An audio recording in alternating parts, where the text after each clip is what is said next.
ہمیں اس وقت جوائن کیا ہے فردوس شمیم نقوی صاحب نے کراچی سے، اور پی ٹی آئی سے ان کا تعلق ہے۔ بتا دیجیے گا فردوس شمیم نقوی صاحب کہ اس وقت عمران خان کا کہنا ہے کہ شہباز گل پر جنسی تشدد اور زیادتی دونوں کیے گئے ہیں۔ میرے خیال سے یہ جو صورتحال ہے یہ ایسی ہے کہ پاکستان کی تاریخ میں ایسا کام ایک زمانے میں ایک اور فوجی عامر نے کیا تھا میاں طفیل کے ساتھ، اور یہ اتنے ہی قابل مذمت ہے جتنی اس وقت تھی۔ یہ نہایت ہی گھناؤنا ہے۔ سیاست جو ہے وہ ایک، ہم تو اسے عبادت سمجھ کے کرتے ہیں، اور اگر آپ کو کوئی بھی سزا دینی ہے، جب ایک دفعہ آپ نے اریسٹ کر دیا تو فیصلہ عدالت کا ہونا چاہیے۔ ٹارچر اور 3rd ڈگری ٹارچر کسی بھی مہذب معاشرے کے اندر قابل قبول نہیں ہے، اور جو بھی اس کے ذمہ دار ہیں، شہباز گل کوئی بالکل ہی، میں تو کہتا ہوں کسی شخص کو بھی نہیں ہونا چاہیے، لیکن وہ ایک پرومیننٹ شہری ہیں، ایک ریناؤنڈ شہری ہیں، ایک ریناؤنڈ پولیٹیکل لیڈر ہیں، ایک بڑی جماعت کے ریپریزنٹیٹیو ہیں۔ اگر وہ محفوظ نہیں ہو سکتے تشدد سے تو عام شہری کے ساتھ یہ لوگ کیا حشر نشر کرتے ہوں۔ اس کی جتنی بھی مذمت کی جائے کم ہے، اور ہم اپنے چیئرمین کی آواز کے ساتھ اپنی آواز ملاتے ہیں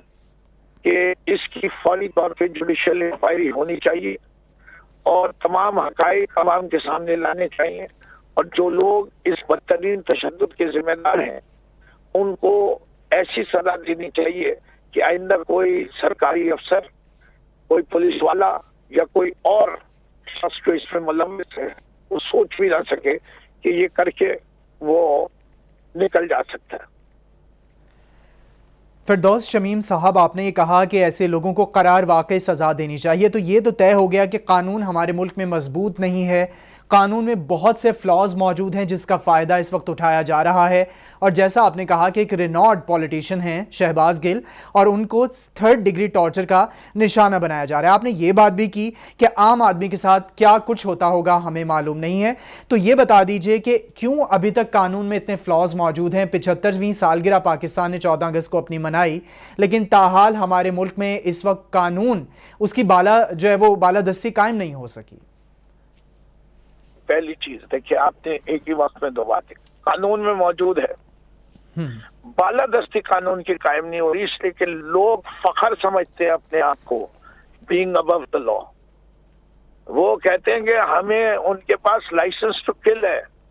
وہ قانون کو ایسے توڑتے ہیں جیسے کبھی ان کا کوئی احتساب ہوگا نہیں، وہ قوم کو لوٹتے اسی طرح ہے کہ جیسے احتساب نہیں ہوگا۔ جی، یہ سارا سلسلہ جو ہے یہ اسی بات کا ہے، جب دو قانون ایک ہی ملک میں ہوتے ہوں، ایک امیروں اور طاقتور کے لیے اور ایک کمزور کے لیے۔ کبھی کبھار ایسا ہوتا ہے کہ طاقتور امیر کے ساتھ جب کوئی زیادتی ہو جاتی ہے تو وہ ایشو جو ہے ہائی لائٹ ہو جاتا ہے، غریب اور کمزور تو پس کے رہ جاتا ہے۔ غریب اور کمزور پس کے رہ جاتا ہے۔ ایک ہی ملک میں 2 قانون ہیں، ایک طاقتور کے لیے اور ایک جو ہے وہ غریب کے لیے۔ یہ بتا دیجئے فردوس شمیم نقوی صاحب کے 4 سال تقریباً 3.5 پونے 4 سال پی ٹی آئی کی حکومت رہی، کیوں کوئی ایسا قانون قومی اسمبلی میں یا صوبائی اسمبلیوں میں متعارف نہیں کروایا گیا بل قانون کے حوالے سے کہ جس کے اوپر عمل کیا جا سکے یا جس کو پروٹوکول کا حصہ بنایا جا سکے؟ دیکھیے، پہلی چیز یہ ہے، اس 4 سال کے اندر 2 سال کووڈ کے ہیں، اور پھر آپ نے دیکھی کس کس قسم کے کرائسس آئے ہیں، کس کس قسم کی اپوزیشن ہوئی ہے، جو قانون لائے بھی گئے ہیں اور جو چینج کرائے گئے وہ کس طرح چینج کرائے گئے۔ آپ کی سینٹ میں اکثریت نہیں تھی۔ یہ تو وہ پارٹیوں نے جو 70 سال کا بگاڑ پیدا کیا ہے، وہ آج 3 سال والی پارٹی سے آپ، جس کے لیے نہ جس کی کمپلیٹ میجورٹی نہیں تھی سینٹ میں، تو وہ مائنورٹی پارٹی تھی، اور قانون پاس کرنے کے لیے دونوں ہاؤسز میں چاہیے ہوتی۔ سینٹ میں میجورٹی نہیں تھی، 4 سال میں سے 2 سال جو تھے وہ کووڈ کے تھے۔ فردوس شمیم نقوی صاحب، یہ تو ہو گئی بات کہ قانون کی بالادستی ابھی تک قائم نہیں ہو سکی۔ اب یہ بتا دیجئے، قانون کو جو مس یوز کر رہے ہیں، قانون کا جو اس وقت فائدہ اٹھا رہے ہیں، چاہے وہ اس وقت افسران ہیں، چاہے وہ شہباز گل کے ساتھ اس وقت جو صورتحال بنی ہوئی ہے اس سے ریلیٹڈ جس بھی محکمے سے لوگ ہیں، تو ان کو کس طرح سے قابو کیا جا سکتا ہے یا اس طرح کی جو ہے وہ اگزامپل دوبارہ سے سیٹ نہ ہو؟ کیا آپ اس پر رائے رکھتے ہیں؟ کیا کہیے گا؟ یہ بات ساری ہے کہ تھانوں کے اندر کیمرے لگے ہوئے ہونے چاہیے تھے، اور خود شہباز گل صاحب کا بیان جو ہے وہ بہت اہم ہے، اور ان کا میڈیکل ایگزامینیشن بہت اہم ہے۔ اگر میڈیکل ایگزامینیشن سے یہ ساری چیزیں ثابت ہو رہی ہیں تو اس کے بعد پھر یہ ماننا پڑے گا کہ جو کچھ شہباز گل کہیں گے وہ سچ کہیں گے، اس سے کہ وہ آدمی وہاں موجود تھا تھانے میں، unless and until وہ ثابت کر سکے کہ وہ تھانے میں موجود نہیں تھا۔ اس آدمی کو ایسی سزا ہونی چاہیے، ایسی کراری سزا ہونی چاہیے کہ اس کی مثال قائم ہو جائے، قرار واقع سزا ہونی چاہیے۔ اور آپ نے یہ کہا کہ تھانوں میں کیمرے لگے ہونے چاہیے، میڈیکل ہونا چاہیے۔ فردوس شمیم صاحب، آج جو ہم نے فوٹیجز دیکھیں ٹی وی کے اوپر، شہباز گل صاحب کو جب عدالت میں لایا گیا تو وہ چیخ رہے تھے، بلک رہے تھے کہ مجھے ماسک دیا جائے، ساتھ ہی ان کا یہ کہنا تھا کہ میری حالت ٹھیک نہیں ہے، اور وہ دیکھنے میں بھی آ رہا تھا کہ وہ جس طرح سے ماشاءاللہ ہٹے کٹے اور حشاش بشاش تھے آج وہ نظر نہیں آئے اس طرح سے۔ تو اس حوالے سے کیا کہیے گا؟ افسوسناک بات ہے، دیکھ کے ہمیں دکھ بھی ہوا، شرم بھی آئی، اور ہمارے گھر والوں نے اور دوست بھی جو ہیں انہیں نے بھی فکر کا احساس کیا۔ انہیں کہا بھائی یہ سیاست میں اگر تمہارے ساتھ بھی یہ ہو تو تم کیا یہ سمجھتے ہو کہ یہ تم اپنی فیملیز کو اس قسم کے ٹارچر سے گزارنا چاہو گے؟ تو میں یہ سمجھتا ہوں کہ جدوجہد کا یہ حصہ ہوتی ہے اور استقامت ضروری ہے، اور ہم جو ہے سب لوگ مینٹلی اس کے لیے تیار ہیں کہ اس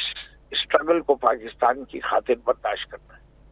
ان سب صحبتوں۔ آپ نے بہت خوبصورت بات کی کہ اسٹرگل کو پاکستان کی خاطر برداشت کریں، لیکن بات یہ ہے فردوس شمیم نقوی صاحب، مجھے آپ کا پوائنٹ آف ویو اس پر چاہیے ہوگا کہ جیسے پولیس کہتی ہے ہم نے تشدد نہیں کیا، شہباز گل کہتے ہیں کہ تشدد کیا گیا ہے، سابق وزیر اعظم عمران خان کہتے ہیں کہ مجھے تفصیلی رپورٹ مل گئی ہے، نہ صرف تشدد کیا گیا جسمانی بلکہ زیادتی بھی کی گئی۔ اسی حوالے سے عوام جو ہے وہ کافی ڈسٹریبیوٹ ہو چکی ہے، عوام کو سمجھنے آ رہی ہے، اور کیپٹل ٹی وی کی ناظرین یہ جاننا چاہیں گے آپ کے توسط سے کہ اصل صورتحال کیا ہے؟ میں پہلے بھی آپ کو کہا، ایک میڈیکل بورڈ بنایا جائے جس کو جوڈیشری بنائے، امپارشل میڈیکل بورڈ، اور وہ ایگزامینیشن کروا لے۔ اس کے اندر 2 ڈاکٹرز پی ٹی آئی کی طرف سے بھی ہونے چاہیے کہ جو بھی اس رپورٹ کو کولابریٹ کریں کہ ہاں ہم اس کی فائنڈنگ سے ایگری کرتے ہیں،